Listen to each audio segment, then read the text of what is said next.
Sir मुझे ऐसा clearly कहना है कि जब स्टेट का लीडर ऐसा होता है कि जिसको महाराष्ट्र के हर जिले के बारे में पता हो, हर डिवीजन और हर एरिया के बारे में पता हो, जो पूरे समाज के बारे में सोचता हो।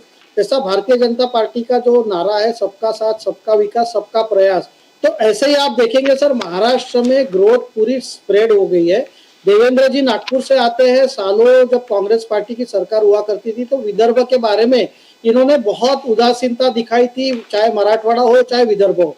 तो देवेंद्र जी जानते हैं कि अंडर डेवलप्ड रीजन का दर्द क्या होता है, इसलिए चाहे मराठवाड़ा हो, चाहे वेस्टर्न महाराष्ट्र हो, चाहे विदर्भ हो, चाहे मुंबई पुणे ठाणे हो, चाहे पुणे का रीजन हो, तो मेरा ऐसा कहना है कि महाराष्ट्र में पूरी ऑलराउंड ग्रोथ हो रही है। और सर सिर्फ ग्रोथ एक सेक्टर में नहीं हो रही है। आप अगर इधर वाडवान पोर्ट की बात करेंगे तो गढ़चिरौली जैसा जो पहले लास्ट डिस्ट्रिक्ट ऑफ महाराष्ट्र कहा जाता है, now it is emerging as the first district of Maharashtra, जहाँ स्टील हब हो रहा है।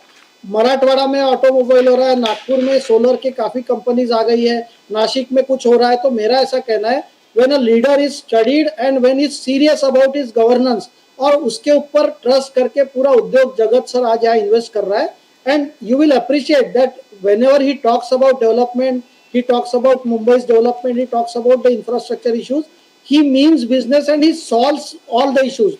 आज ऐसा है कि अपोजिशन के भी जो आमदारों का जो भी प्रॉब्लम्स है वो भी सॉल्व कर रहे हैं।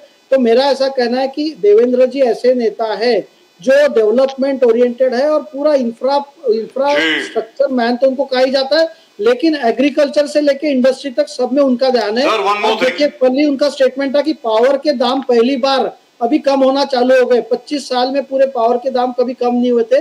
सो he has taken it on himself. और जो सोलर कृषि पंप योजना उन्होंने लाई, उसके कारण आज पूरे फार्मिंग जो सेक्टर है वो सोलर पे शिफ्ट हो रहा है, एंड रेसिडेंशियल और कमर्शियल और इंडस्ट्रियल का टैरिफ कम हो रहा है।